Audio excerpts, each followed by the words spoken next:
Assalamualaikum warahmatullahi wabarakatuh.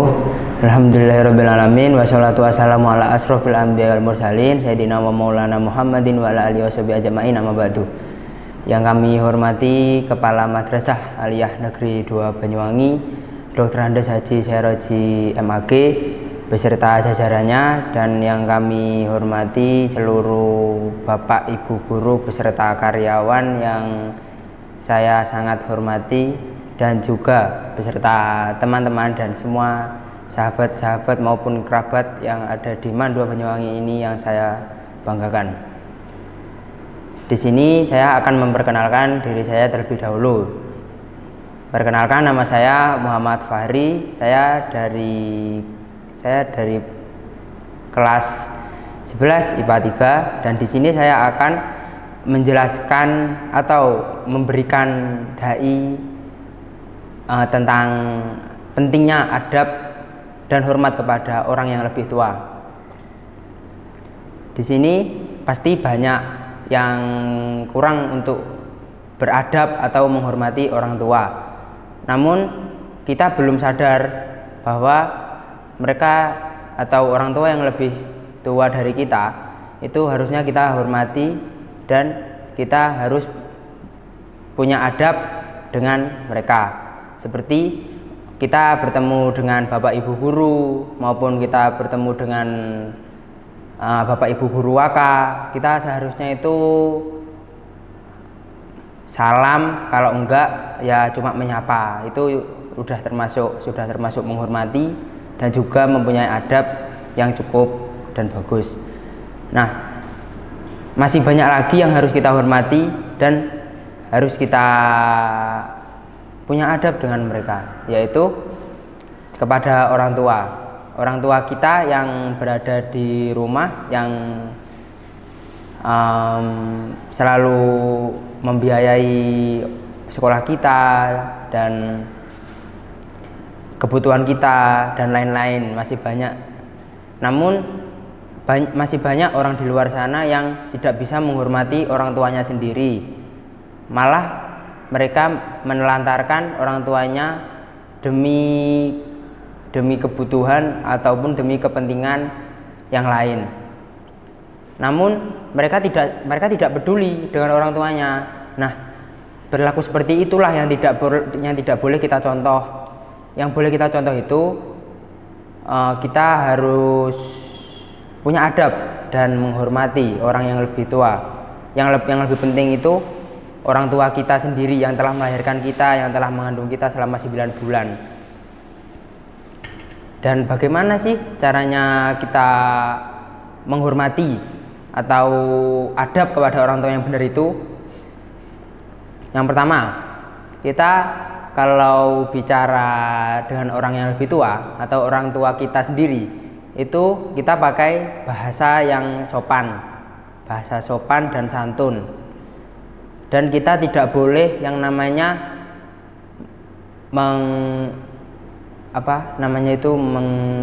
mencetak atau menegas kepada orang tua, tegas kepada orang tua.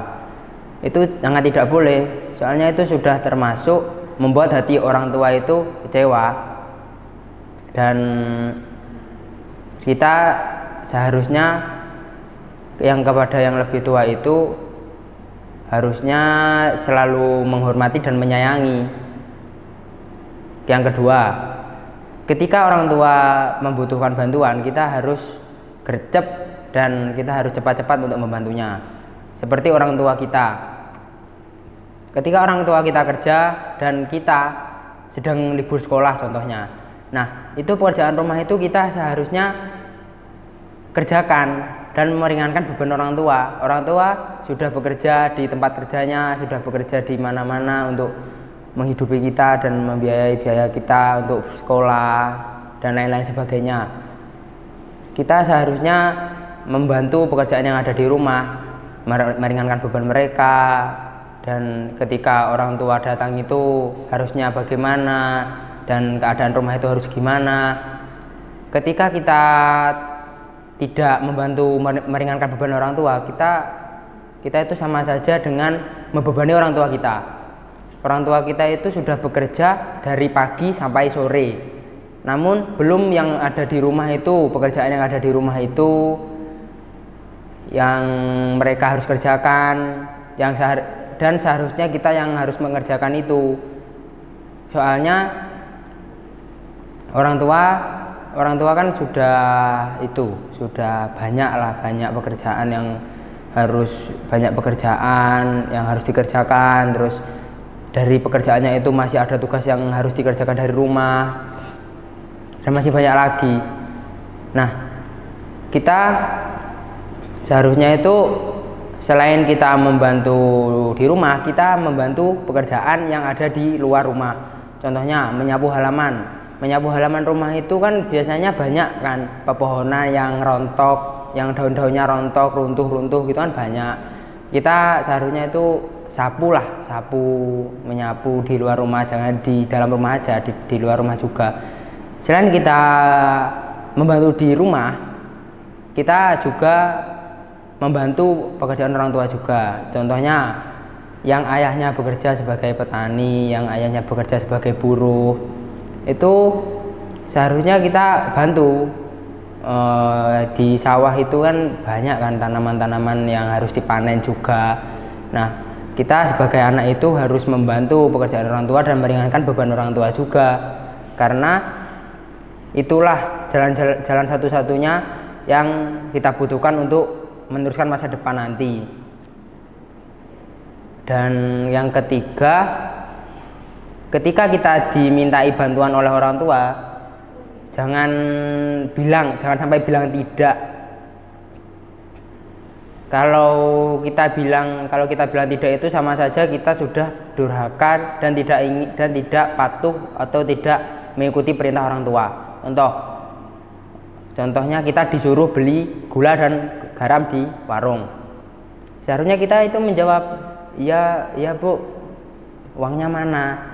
Nah, kalau kita menjawab, enggak lah, aku mau main game aja, aku mau di rumah aja, itu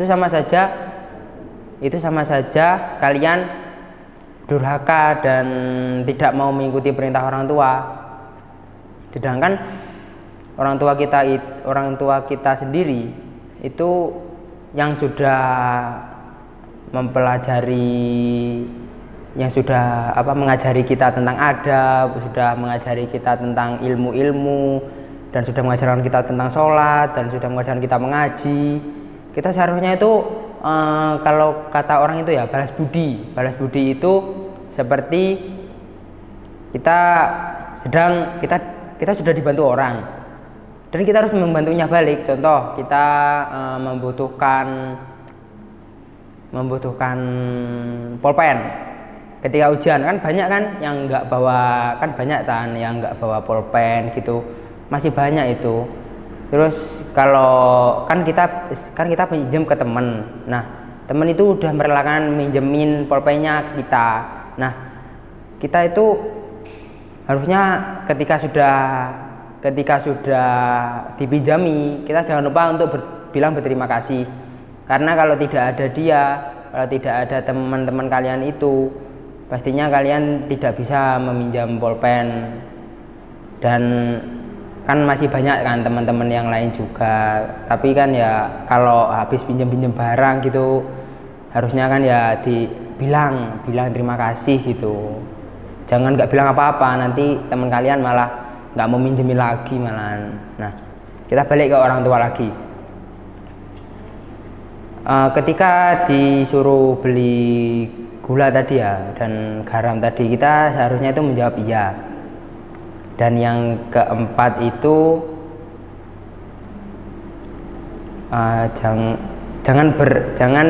jangan berbuat semena-mena kepada orang tua. Ketika orang tua sakit, ketika orang tua membutuhkan bantuan kalian semua, kita seharusnya itu membantu, bukannya menghindar, bukannya kita meninggalkan mereka, bukan, tapi kita harus membantu. Orang tua sakit kita harus rawat, karena apa? Mereka lah yang telah merawat kita dari kecil sampai besar, dan ketika kita sakit mereka yang memberikan obat, mereka yang membuatkan makanan buat kita, mereka yang mengizinkan sekolah dan lain-lain, masih banyak lagi. Sedangkan kalau orang tua cuma menyuruh kita buatin teh panas atau disuruh buatin atau disuruh ambilin obat lah. Kalau kalian tidak mau disuruh sama orang tua, ya minimal sadarlah mereka yang udah membantu kita, mereka yang udah merawat kita. Ada satu hadis yang menjelaskan tentang orang tua dan ridhonya kepada Allah. Ridhollahi wa ridhol walidain wa suhtullahi suhtil walidain. Ridhonya Allah itu tergantung kepada orang tua, dan murkanya Allah itu tergantung pada murkanya orang tua. Nah, yang kelima itu ketika kita minta izin kepada orang tua. Contoh, orang tua kita itu kan yang ada di rumah itu kan pastikannya kan ya ayah dan ibu juga, kan pasti ada yang punya kakak dan punya adik. Ya ketika kita mau pergi kemana-mana itu kita harus izin, jangan sampai nggak izin ya. Karena dalam hadis tersebut itu sudah dijelaskan bahwa ridhonya Allah itu tergantung kepada ridhonya orang tua. Kalau contoh kita ingin pergi ke rumah teman untuk itu untuk buat main-main biasa lah, untuk ya sekedar main lah. Kita ketika tidak diizinkan oleh orang tua, contoh kita izin, ibu, ayah, saya mau izin untuk pergi ke rumah teman untuk main-main di sana. Terus ibu kalian bilang, nggak usah, di rumah aja, suruh temanin adik, kalau enggak ya suruh bantu-bantu rumah. Nah, dari kata-kata itu kalian harusnya bilang, oh ya udah bu, nggak apa-apa, besok aja aku mainnya. Jangan kalian malah langsung keluar gitu aja tanpa izin. Nanti pastinya ada apa-apa di jalan. Yang sudah diceritakan dari beberapa sumber, dari beberapa orang, itu masih banyak anak-anak yang keluar tanpa izin, dan tiba-tiba baliknya itu tiba-tiba ada yang luka, ada yang sakit, terus ada yang rusak. Apanya yang rusak itu sepedanya lah, apalah.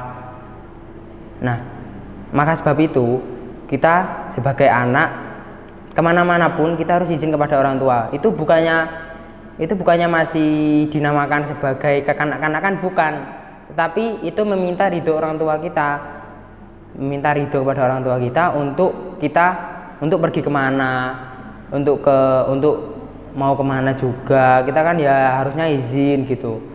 Jangan sampai nggak izin, soalnya berdampak buruk kalau kita sampai nggak izin itu. Dan juga sebagai anak yang baik dan berbakti pada orang tua itu, kita seharusnya mendengarkan petunjuk orang tua. Contohnya, orang tua menyuruh kita sholat, nak sholat dulu. Nah, kita itu posisinya itu udah mau main, udah mau keluar malam lah. Ya anak-anak kan kalian biasanya kan keluarnya malam gitu, terus kadang ya pulangnya kemalaman. Ya sebelum keluar malam itu seharusnya lakukanlah sholat isya terlebih dahulu. Soalnya kalau kita keluar terlebih dahulu, kalau kita keluar ke rumah teman, terus kita apalagi sampai nggak izin, itu sampai bahaya itu. Apalagi juga belum sholat, wow, itu udah bahaya itu. Nah, jadi sebelum kita keluar, kita dianjurkan untuk melakukan ibadah terlebih dahulu, ibadah sholat isya. Dan diusahakan juga untuk kalian, untuk teman-teman dan seluruhnya lah, kalian sebelum keluar dari rumah itu baca doa supaya diberi keselamatan. Dan sebelum keluar juga itu dianjurkan untuk beribadah terlebih dahulu. Karena apa? Karena ibadah itu yang paling utama. Ketika kalian keluar terus kalian lupa waktu, pulang kemalaman jam 12 malam, terus kalian langsung tidur, nggak keinget oh ya aku udah sholat apa belum. Mungkin begitu saja yang bisa saya sampaikan tentang adab orang tua tadi. Dan ingat kalian ini yang masih sekolah maupun yang sudah kuliah maupun yang sudah lulus kuliah dan sudah ingin bekerja, ingat kalian adalah inspirasi, atau kalian itu adalah keinginan orang tua untuk menjadi sukses.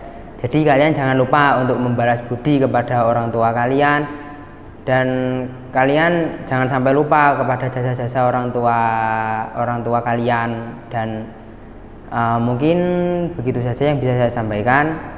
Dan kata-kata terakhir yang ingin saya sampaikan, jangan durhaka kepada orang tua, dan selalu